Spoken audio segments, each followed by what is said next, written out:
Bismillahirrahmanirrahim. Assalamualaikum warahmatullahi wabarakatuh. Kelas 4, siap semangat pantang menyerah. Bagaimana kabarnya Ananda Soli dan Solihah kelas 4 hari ini? Semoga semuanya dalam keadaan yang sehat ya. Sebelum memulai belajar, mari kita awali dengan berdoa terlebih dahulu. Sikap berdoa dimulai. A'udzu billahi minasyaitonir rajim. Bismillahirrahmanirrahim. Raditu billahi rabba wa bil islami dina wa bi Muhammadin nabiyya wa rasula. Rabbi zidni ilman warzuqni fahma. Amin. Tidak lupa, Bu Latifah mengingatkan anak-anak selalu mematuhi 5M protokol kesehatan, yaitu rajin-rajin mencuci tangan, memakai masker, menjaga jarak, dan juga mengurangi mobilitas dan menghindari kerumunan. Pada pagi hari ini kita akan belajar ilmu pengetahuan alam, yaitu tentang pemantulan bunyi. Oleh karena itu, tujuan pembelajaran pada pagi hari ini, peserta didik mampu memahami tentang pemantulan bunyi dengan baik. Oke, yang pertama, kita sudah mempelajari sifat-sifat bunyi ya, yaitu bunyi dapat merambat, dapat dipantulkan, dan dapat diserap. Bunyi dapat dipantulkan karena mengenai benda yang permukaannya keras. Kemudian, berdasarkan jenisnya, bunyi pantul dibedakan menjadi 3. Yang pertama yaitu bunyi pantul yang memperkuat bunyi asli, yang kedua ada gaung, dan yang ketiga gema. Apa itu ketiganya? Akan kita pelajari setelah ini. Yang pertama yaitu bunyi pantul yang memperkuat bunyi asli. Sekarang Bu Latifah tanya, mengapa ya saat memutar musik di dalam ruangan tertutup atau di rumah terdengar lebih keras daripada kita memutar musik di ruang terbuka, misalkan di halaman ataupun di lapangan? Ada yang tahu kenapa? Ya, karena ada bunyi pantul yang terdengar hampir bersamaan. Dan bunyi pantul itu memberikan suara yang lebih keras. Bu Latifah jelaskan ya. Jadi, di dalam ruangan itu banyak benda-benda keras yang bisa memantulkan suara atau sumber bunyi yang kita putar. Oleh karena itu, suara itu akan terdengar lebih nyaring.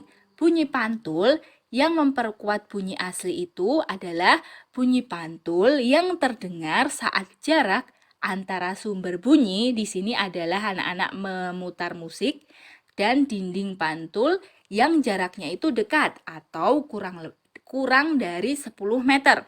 Coba kita bayangkan, ketika kita memutar musik di dalam ruangan, misalkan di rumah kita, sumber bunyi atau musik yang kita putar dengan tembok jaraknya dekat ya. Jadi itu menyebabkan bunyi pantul yang bisa memperkuat bunyi asli. Bunyi yang dipantulkan itu akan terdengar lebih nyaring. Oleh karena itu, ketika kita memutar musik di dalam ruangan akan terdengar lebih keras daripada di luar rumah. Yang kedua, ada yang namanya gaung. Apa itu gaung? Nah, sebelum masuk ke pengertiannya, coba Bu Latifah tanya, pernah tidak sih anak-anak berteriak di sebuah gedung yang besar dan kosong? Kalau pernah, apa ya yang didengar? Ya, akan terdengar suara pantul yang bersamaan. Ada juga suara-suara yang tidak jelas. Dan suara yang tidak jelas itu suara pantul yang keluar dengan bunyi aslinya, bersamaan dengan bunyi aslinya. Inilah yang disebut dengan gaung. Gaung bersifat merugikan karena mengganggu kejelasan bunyinya. Jadi, Gaung itu adalah bunyi pantul yang terdengar bersamaan dengan bunyi asli, sehingga bunyi yang terdengar menjadi tidak jelas. Gaung terdengar saat jarak antara sumber bunyi dan dinding pantul atau media pantulnya sekitar 10-20 meter. Jadi lebih jauh daripada bunyi pantul yang memperjelas bunyi asli tadi. Hal ini menyebabkan hanya sebagian bunyi saja yang tiba bersamaan dengan bunyi asli. Jadi ada beberapa suara yang bunyi pantulnya tidak datang bersamaan dan terdengar lebih kecil sehingga mengganggu suara aslinya. Mari kita dengarkan penjelasan dan contoh dari gaung. Apakah yang dimaksud gaung atau kerdam? Gaung terjadi ketika sebagian bunyi pantul terdengar hampir bersamaan dengan bunyi asli, sehingga bunyi aslinya menjadi tidak jelas. Gaung juga dapat terjadi di dalam gedung-gedung. Ini sangat tidak menyenangkan. Gaung dapat dihilangkan dengan mengatur posisi dinding ruang sedemikian, sehingga bunyi pantul tiba dalam waktu lebih cepat, atau telinga masih mendengar sebagai satu bunyi. Jika bunyi pantul tiba kurang dari 35 meter sekon dari bunyi asli.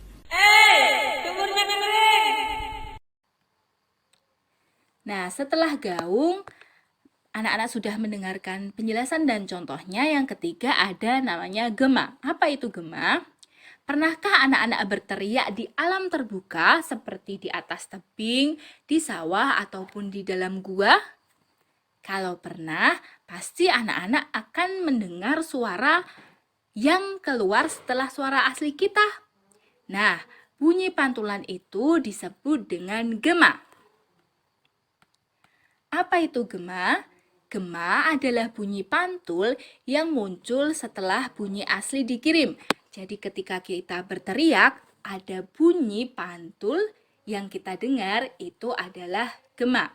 Gema terjadi jika dinding pantul atau perantara sesuatu yang keras terletak amatlah jauh, biasanya jaraknya lebih dari 20 meter. Itu sebabnya ketika di alam terbuka akan kita dengarkan bunyi pantul yang disebut gema. Gema sering terdengar jika kita berteriak di gua, di lembah, di bukit yang jaraknya jauh, serta permukaan keras dan rapat. Mari kita simak penjelasan dan contoh bunyi dari gema ya. Seorang pendaki di salah satu puncak gunung meneriakkan kata-kata tertentu. Aneh, teriakan yang terdengar tidak satu kali, tetapi 2-3 kali secara beruntun, kemudian melemah. Gejala apakah ini? Bunyi kedua yang didengar itu adalah gema. Gema merupakan bunyi pantul yang terdengar setelah bunyi asalnya terdengar lebih dahulu. Ada interval waktu antara terdengarnya bunyi asal dan bunyi pantul. Gema dapat dihasilkan dari pantulan bunyi oleh bangunan, bukit-bukit, dan karang yang cukup jauh. Adanya gema menunjukkan bahwa bunyi memang dipantulkan.